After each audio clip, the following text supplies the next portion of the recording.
नहमदुहु व नुसल्ली व नुसल्लिमु अला रसूलिहिल करीम।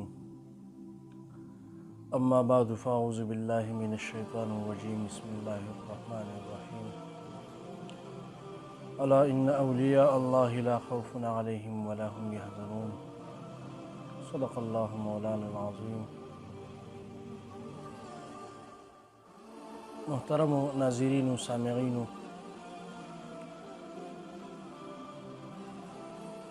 नन यौ ځل بیا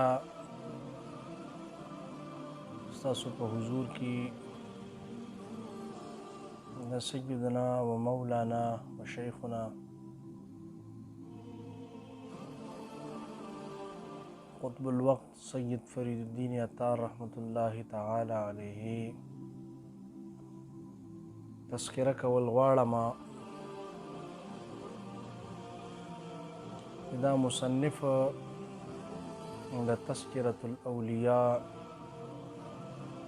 کتاب دی.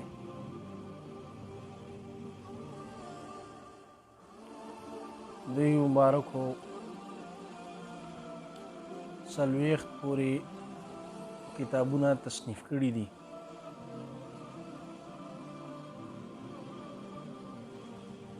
او دغه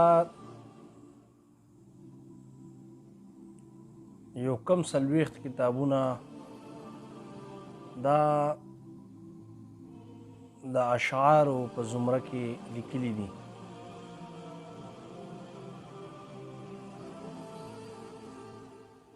او دې کې یو کتاب تذکرة الاولیاء دی چې کوم تصنیف کړی دی هغه د اولیاء کرامو د حالاتو متعلقه دی.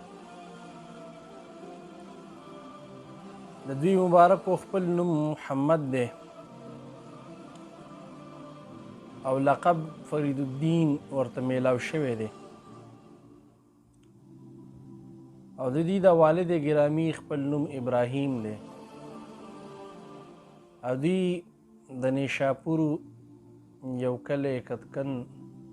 نوم باندې په دې کې سن 513 هجری کې د ابراهیم سے پکور کې د دې ولادت وشو. د دې ابتدایي چې کوم ایام دي هغه هم ډېر شریف النفس او طبعی چې کوم شریف النفس صفات و مالک وي هغه صفات الله جل جلاله دې کې اچولي. د خپل والد ګرامی د دغه وخت مشهور کامل ولی الله حضرت سیدنا قطب عالم قطب الدین رحمه الله دربار شریف ته بوتلو. هغوی ورته دعا هم وکړه. همدغې د دعا هغه برکات و چې الله جل جلاله دوی د عمر په آخري حصه کې دوی ته د یو لوی ولایت نه سرفراز کو او ورسره الله جل جلاله ورته خپل معرفت نصیب کو. ځکه چې د دې د 14 کالو په عمر کې و چې د دې د سیاحت ډېر زیات شوق و. او دا شوق داسې و چې تقریبا 50 کالو پورې دې سیاحت کړی و. او د سیاحت په دغه دور کې دې د اهل بیت اطهارو چې کم مزارات دي د هغوی سلامونه یې کړي وو. او نیشاپور نه بیا ترکستان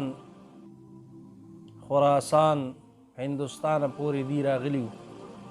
او دوی د مختلفو مزاراتو قدم بوسي کړې وه. همدا وجه وه چې دغه وخت کم حاسدین وو ځکه چې کم دور کې اولیاء الله موجود وي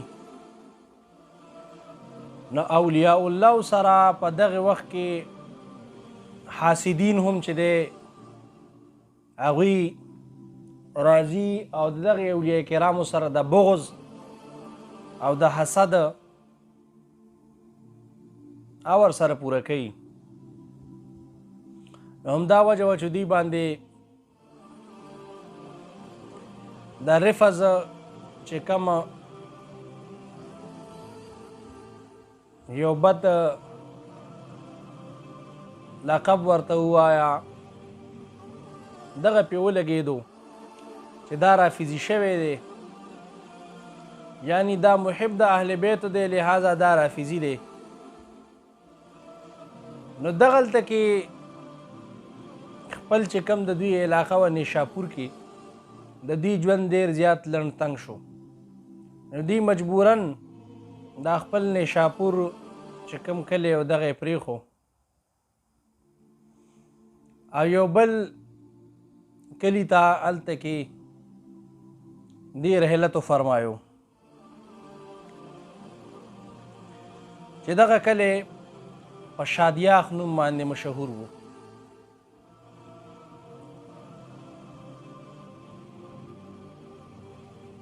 او دا سن 1583 هجری وه، یعنی 583 هجری وه چې دوی دغه کلي ته تشریف یوړو. نو مورخین بیا لیکي چې همدغلته کې د دوی عمر تقریبا 70 سال و او یا کاله. نو د دوی والد ګرامی انتقال هم دغلته شوی و. او بعضې مورخین بیا دا خبر هم ذکر کوي چې دوی چونکې عطار دا لقب چې دی دغه سره مې لګېدلی دی نوم مبارک سره، نو دا ځکه چې دوی به د عطرو تجارت کو او دوی والد ګرامی هم تاجران وو. نو بیا بعضې مورخین دلته لیکي چې دوی د سلطان محمد خوارزمشاه چې چنګیز خان سره د هغې مختلف معرکې راغلې وې د هغې خصوصي طبیب وو. او دا خبره به هغې ده نه ده چې طب سره د عطرو چې کم روزګار دی دا به یې هم کو. نو دوی بیا خپله په اشعارو کې دا ذکر کړي دي چې دوی به دې کاروبار کې دومره منهمک شو چې 3 کالو پورې دوی یو شعر هم هغه ونه وي. نو بیا یو دوست ورله راغی ورته ووایي چې تا به کوم اشعار وې نو هغه داسې اشعار به و چې هغه به د زړه چې کم غوټې وي هغه به یې سپړدلي. او اوس ته چې دی نو په دې عالم کې چې ته خپل روزګار او کاروبار کې لګیا یې او ډېر عظیم کتبخانه وه د دې او د عطرو چې کم د تجارت مرکز و هغه هم د دې ډېر زیات لوی و. نو الله جل جلاله ورته خپل معرفت نصیب کو په داسې طریقې سره چې د هغې وخت شیخ مجد الدین بغدادي رحمت الله تعالی علیه نے خرقه خلافت حاصل کا.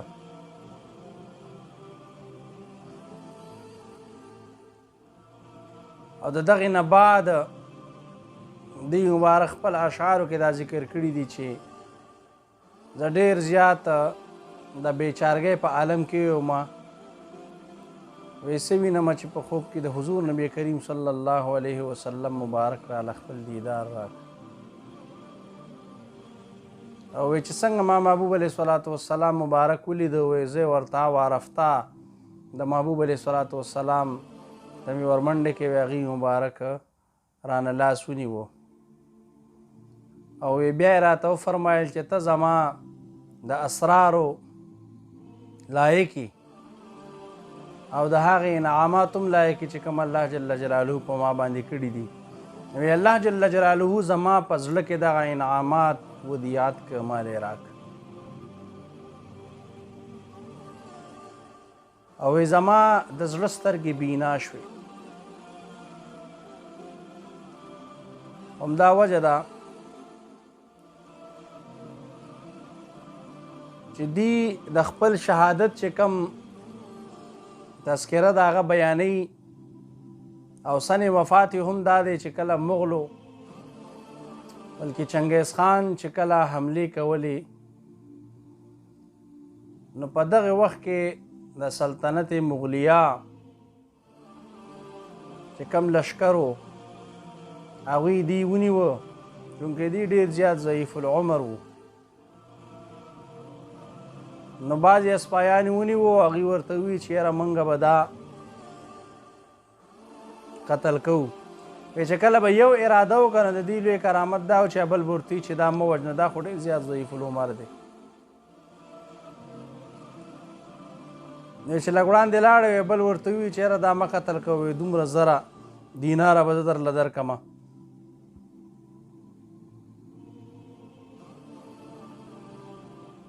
نو دغه وخت ورته فرید الدین عطار رحمت الله تعالی علیه فرمایل چې زما دومره قیمت نه دی نو دې دور کې هغه بل یو سړی راوړاندې شو ورته ویل مړه د ده قیمت خو وی د وښو د یو ګیډي واښه برابر دی نو فرید الدین عطار رحمت الله تعالی علیه ورته وفرمیل چې وګوره زما قیمت دا دی زما د دې نه باندې قیمت نشته دې خبرو کې فرید الدین عطار رحمت الله تعالی علیه مبارک شهید کړ وی چې کله شهید شو نو په دغه شپه باندې د دغه وخت قاضي القضات یحیی ابن سعید د هغه نوجوان زوی مړ شو نو خلکو دا وویل چې یاره په دې ورځ باندې چونکې دا مړ شوی دی لهذا دا به د فرید الدین عطار رحمت الله تعالی علیه خپو ته ښخ کړو نو قاضي القضات دا خپله بېدبي وګڼله وی چې اوس په زما زوی چې دی یو افسانه نګار او یو بېهوده اشعار به چې وی د هغه خپو ته به څه نو انکار یې وکړو فرید الدین عطار رحمت الله تعالی علیه مبارک ځمکې ته وسپارو او د قاضي زوی څه وجه باندې هغه پاتې شو په سبا به یې ښخ چې کله قاضي وده شو نو څه خوب ویني چې ډېر لوی اقطاب او ابدال او جمله اولیاء کرام راغونډ دي په دې قبه کې په دې ځای کې چې کوم ځای کې فرید الدین عطار رحمت الله تعالی علیه مبارک ښخ دی او دغه اولیاء کرام ټول مراقبه دي او وی غاړې ته د ده زوی هغه په جړا دی وی چې های های وی زه څومره بدبخته یم وی زما جنت خو د فرید الدین عطار رحمت الله تعالی علیه خپو مبارکونه لاندې دی وی زه څومره خوار یم وی چې کله راپاڅېدو په ګبراهټ کې هغه پلار قاضي نو ډېر د بېچارګۍ عالم کې توبه ویسته او خپل زوی د فرید الدین عطار رحمت الله تعالی علیه مبارک خپو ته ښخ او بیا په یو قبه هم جوړه کړه خو دغه قبه ډېره ښایسته نه وه نو بیا وروستو شیخ علي شیر علي صاحب ده پې د فرید الدین عطار رحمت الله تعالی علیه مبارک شای نشان یو قبه جوړه کړه په دغه ښار شادیاخ کې او دغه کلي کې یو عظیمه قبه مبارکه پې جوړه کړه او د څلورو کنجو دنیا نه د ده مبارک سلام له او د ده مبارک دربار ته دعا دپاره راځي نو دا یو عامه هستي نه وه بلکې الله جل جلاله ورته خپل معرفت نصیب کړی او چاته چې الله جل جلاله خپل معرفت نصیب کړي نو هغه عارف بالله وګرځي عارف بالله دا معنی چې هغه الله جل جلاله وپېژني په بقا سره چې کم یو مؤمن منده خپل ځان په فنا سره وپېژني او الله جل جلاله په بقا سره وپېژني دغه بنده الله جل جلاله نه فنا کوي بلکې هغه له الله جل جلاله دوامي ژوند ورکړي الله جل جلاله دغه اولیاء کرامو فیوز و برکات موږ سره شامل حال کړي. آخر دعوایا الحمدلله رب العالمین.